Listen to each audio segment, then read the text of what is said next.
Well, we're getting close to finished. You're going to find a little bag called hardware.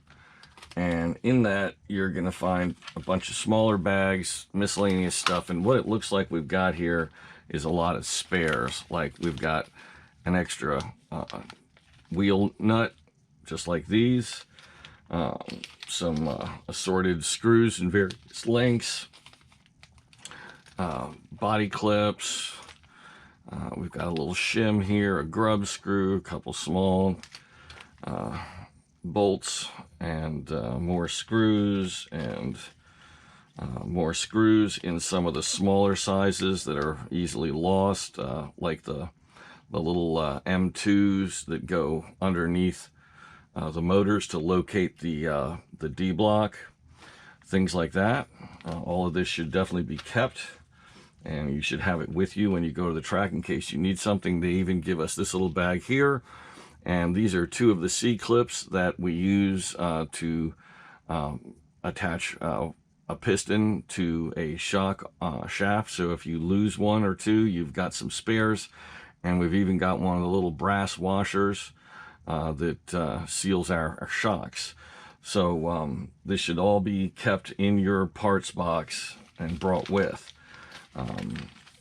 Now, among other things in there, we have, we're separate. We've got parts for our battery mount, and basically it's like a little flip door. We've got a, let's see, there's a few pieces that go with this. Actually not, they've changed the design slightly. We do not have any ability to move things around. If you look at F1, it shows a different type of battery mount that has a piece that can move forward and backwards. This must be for a different vehicle. In any event, for us, we're just going to take this pin here that has the narrow section in the center, and we're going to push that through here, and that allows that to move. And we're going to take the grub screw,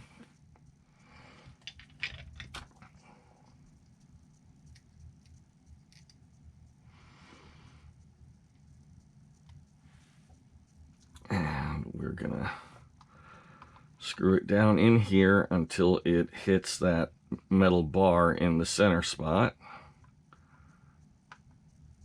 and that will anchor it. And that way that bar cannot be pushed out. It's held in place. And there's our little battery door. And I would recommend getting some foam padding depending on the size of the battery you have. In fact, I'm going to grab one of the ones I plan to use and see how it fits. Hopefully it does. If not, I have other batteries. I'm going to be using these, hopefully, going to be using these red lines. Very nice batteries. They even come with some gold plate bullets for us for our wiring.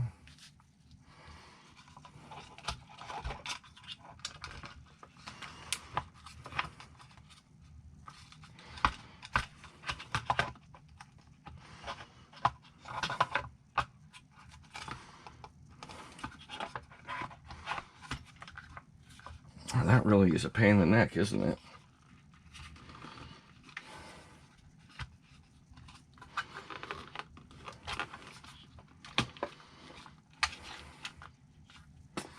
There we go. Not easy to get in and out, for sure. Wonder if there's a way to do anything about that. Kind of doubt it. But, yeah, that's going to be just enough to let us put in our screws, our body clips. It does kind of maul the battery trying to get it in there because of the way that little hatch is designed. I'd rather had something with 3 clips instead of something that's going to damage the battery case. I mean,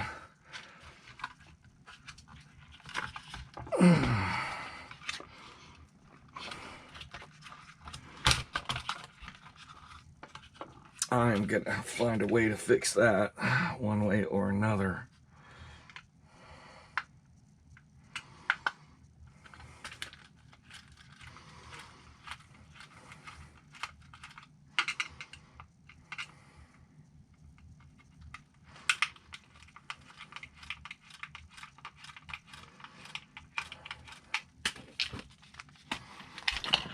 Not sure how I'm gonna do it, but there needs to be an alternative.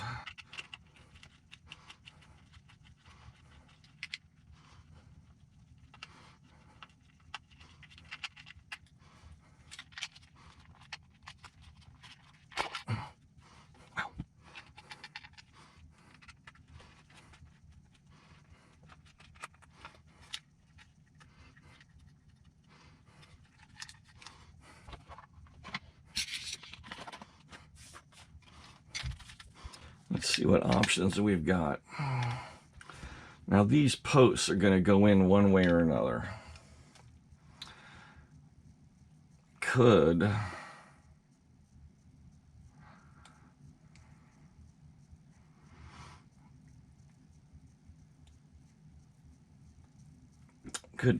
bolt it in this way and just let the edges here catch it. We could even shave part of this off. There's nothing we can do about this thing. That is really bad the way they did that. So I'm going to try flipping it and we'll see how that goes.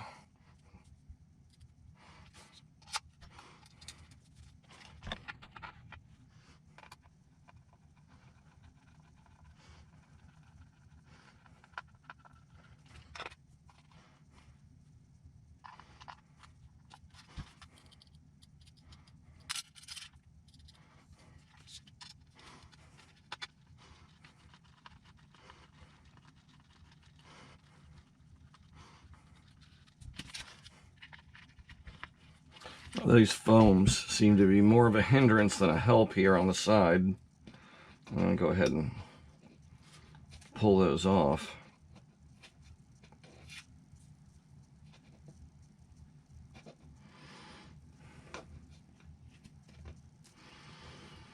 As you can see, just putting the battery in one time already tore one of them mostly off.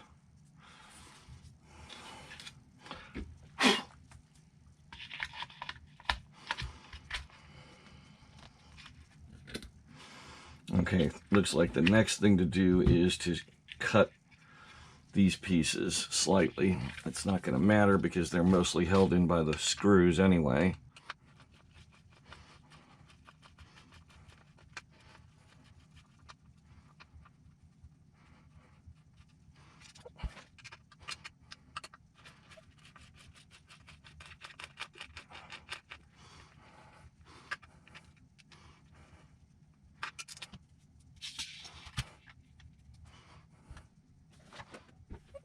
Okay, what I'm going to do is take a knife and cut the edge right here off. So there's a little more room.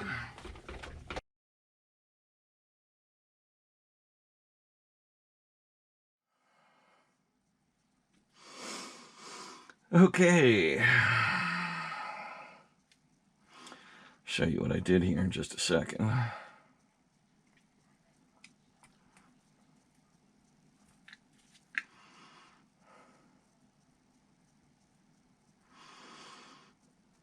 Okay, so I've shaved down the mount here. There's still more than enough material to grab the base of these posts, and the posts are going to be held firmly by the screws anyway, even if this piece wasn't here.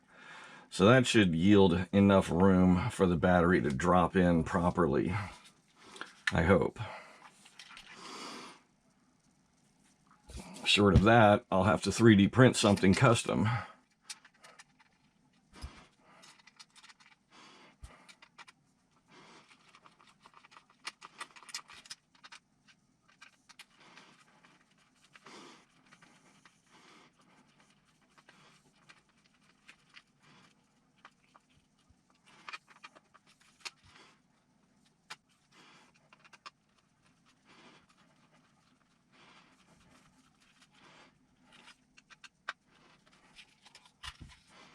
Okay, moment of truth.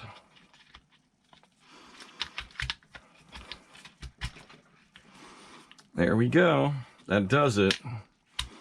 So now you know what to do if you're having trouble with your battery fitting because of this hinge built into the waterfall. Really think they could have come up with something better for that, but such as it is. At least I've got a solution now.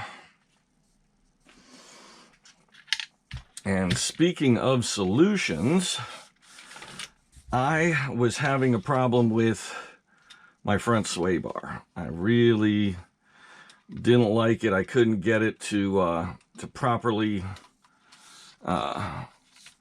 sit, because unlike the rear one that we have special screws, the little grub screws here in the center of these two bolts that locks down on that and keeps it from jiggling around and losing itself, because it doesn't, well, I can't show you right now because the shocks are attached, but when the shocks aren't attached, as soon as you start to move one arm, the other one starts to move because of the sway bar. Up front, there's a tremendous amount of lag because of all the play in the sway bar, and there are no locations for grub screws to make adjustments. Now, somebody came up with a very nice solution. They're called visionracing.net. I ordered this direct from them off of their website, and it's for the TLR 22T 4.0, which is the two-wheel drive buggy, but since they share the parts, this should pretty much work on almost any of the 22s. And what we have here is a replacement part for that. It uses these little plastic parts to latch down on it, but it's got two screws here that will adjust to clamp down and limit the amount of movement that the sway bar has. It gives you space for a little wheel light lock like the one here. They did not include one for us, so I'll have to come up with that. But this should solve the issue. Those are very small hex heads. I hope I have something that fits. Yep, I do. Some Loctite will be required, of course, but that should settle the issue. And I'm going to install this now, and I will show you how it goes. If it works, I expect it will. It gives us 3 mounting positions instead of 2, like the buggies used to have. So I'm going to start by taking off the ball set studs here.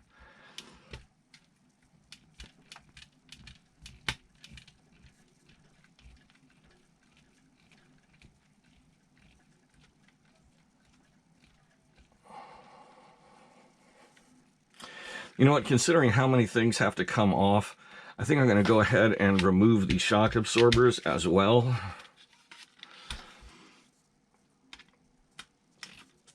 That'll probably make everything else a little easier to deal with.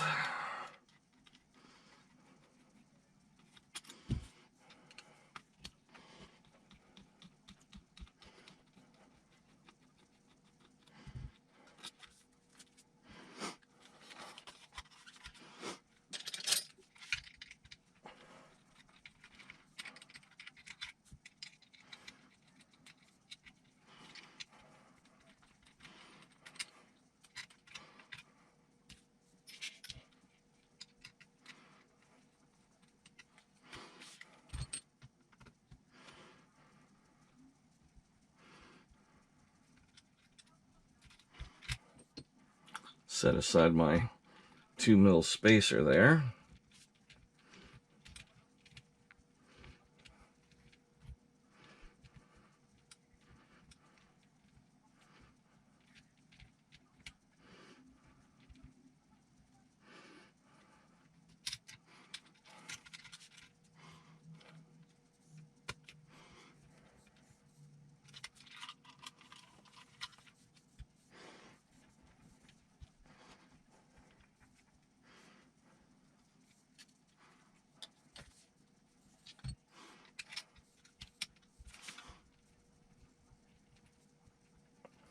So now I'm removing the two screws and the plastic clasps that hold down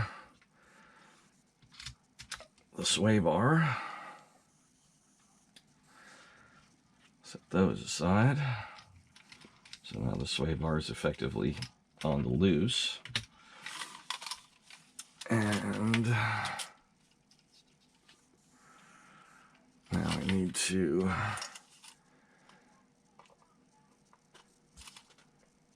remove these two.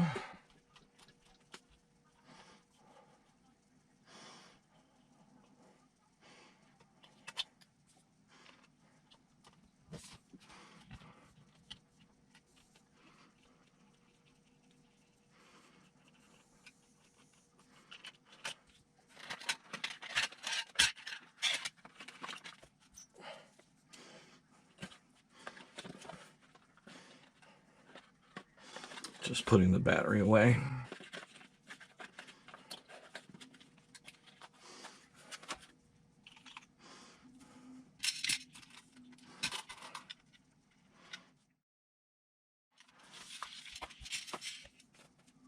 I need to find a little wheel lock. And I'm just going to have to pause up here and go into my airplane supplies and get a wheel lock. Okay, unfortunately, I do not have a wheel lock the correct size, and I don't know if going to the hobby store is going to get me anywhere with that. They might all be too big. So what I'm doing is I'm ordering a part from another kit. The Techno 410 SL that I'm currently building has wheel locks that they use for their sway bars. Incidentally, this size right here does not work with this. The ones on the Techno are plastic. So if it's a little wide, I can shave it down or sand it down until it fits properly and get just the right size. So I went ahead and ordered a little bag of parts for $12 that includes those two sway bar, the front and rear ones. So I'll have a spare. So I'm gonna deviate from what I'm doing at the moment, and I'm gonna go ahead and start mounting up the motor and go forward from there. When these parts come in a couple of days, I went ahead and paid for the rapid shipping so that I'll get them soon. I'm actually paying more for the shipping than the parts, but I want to get this video out for you guys and finish this build, so I figured it would be worth it. Just go ahead and tuck some parts, and let me get all this stuff set aside where I'm not going to misplace it.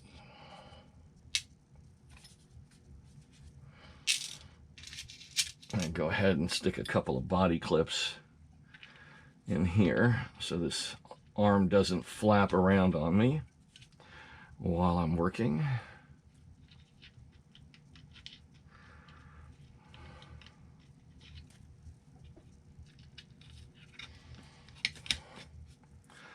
Okay, motor. Trinity, awesome motors.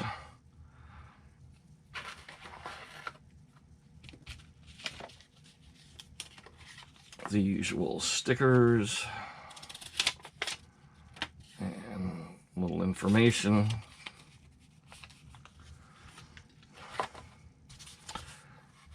I may use this cord, or I may get a different one. For example, I've got a short Trinity cable right here.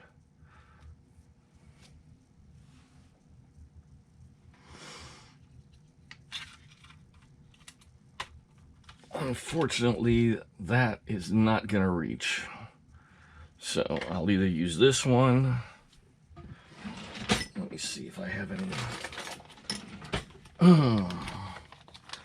So yeah, kind of have a stockpile.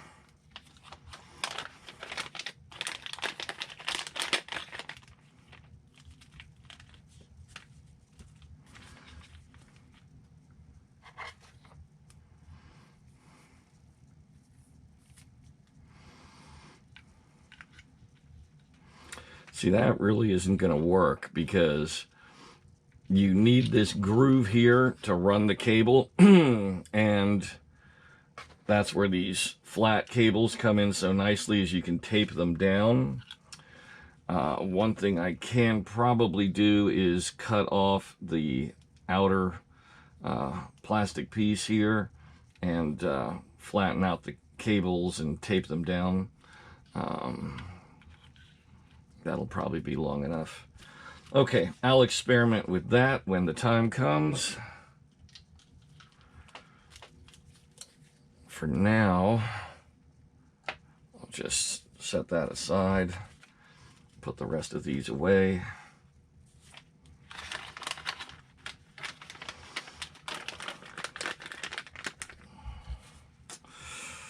Interesting. You know, I really need to know if this is going to work now, because if not, I need to get one on order. So let me go ahead and go over to the other table and trim this off. Okay, this should do fine. I can lay this out flat. The thing is, I've got to position things properly, and I need to know how much needs to be out here. So the first thing I need to do is take off this bracket here.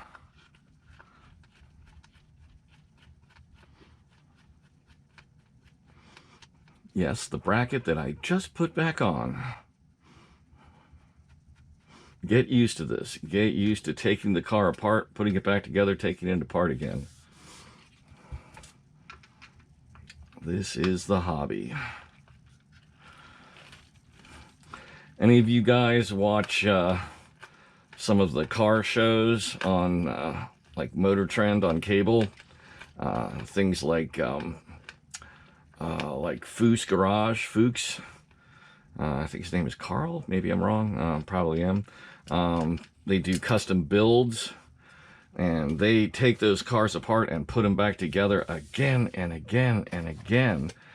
And it's just something you've got to do. It's like, you know, they make sure everything fits, and they take it apart, and they paint everything, and they got to put it all back together. Sometimes they got to do that more than once. So let's see.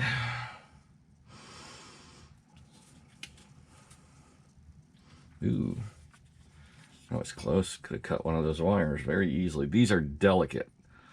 I was very careful when I cut that insulation off.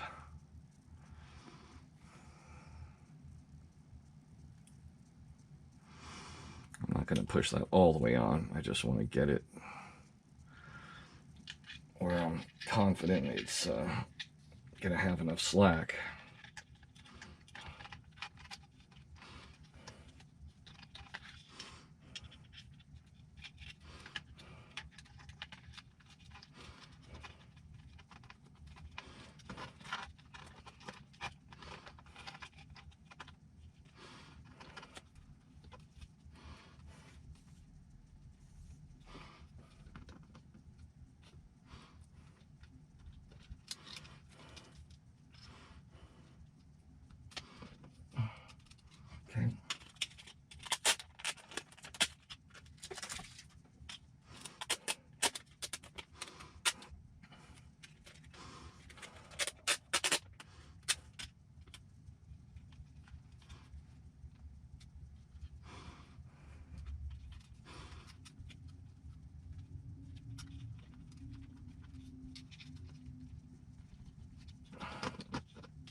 in a second.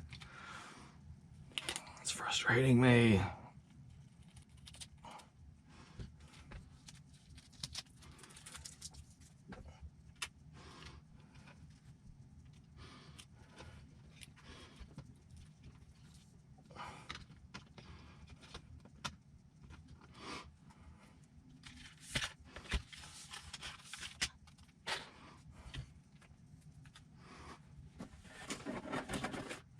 Now, let's see what size pinion gear I need. I think I'm going to start with maybe a 16 or an 18.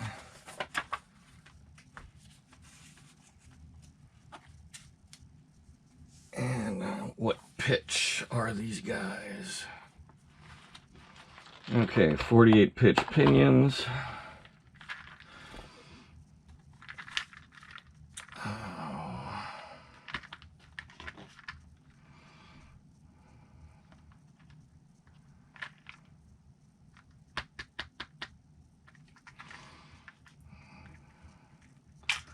I'm going to go with the middle of the road and do 20.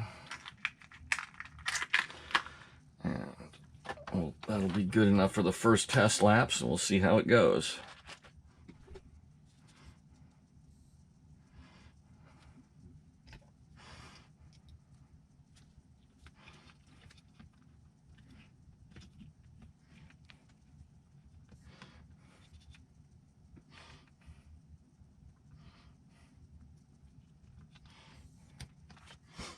And they provided a couple of motor screws and a couple of washers in that hardware bag.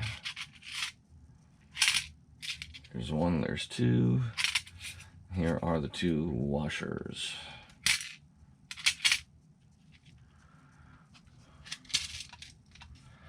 And there's that blue bolt that got away the other day. That was one of the other car videos. But I said it would turn up, and it did.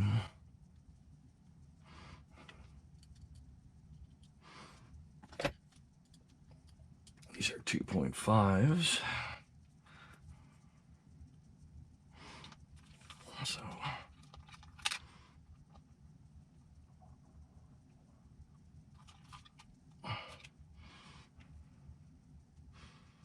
oops, way too much.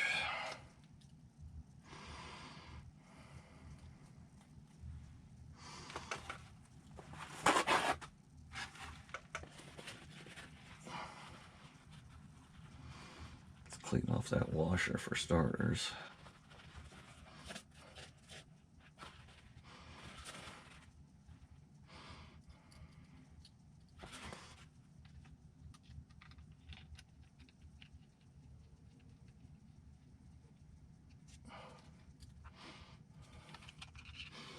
Well, that's going to be fun.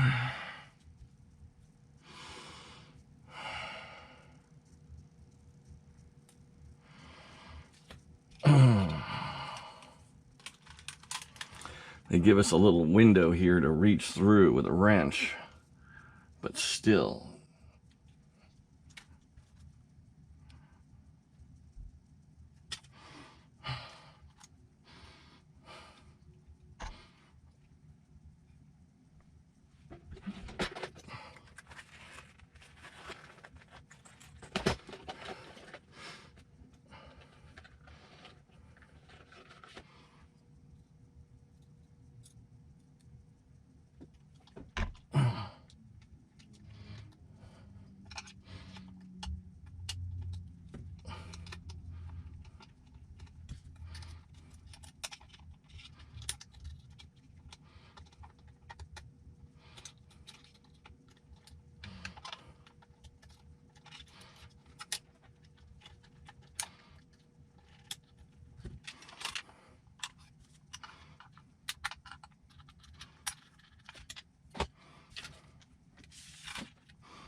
There we go. Wow, that wasn't hard.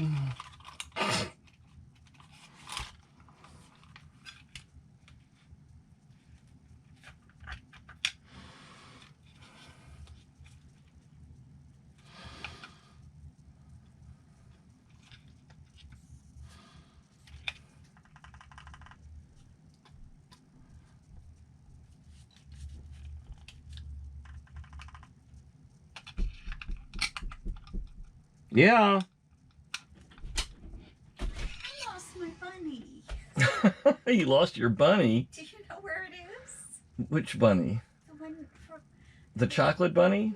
Yes. I put it in... Ah, my wife lost her chocolate bunny. Oh.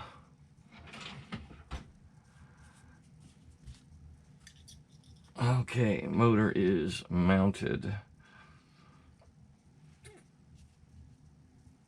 It's good to have the right tools when you need them.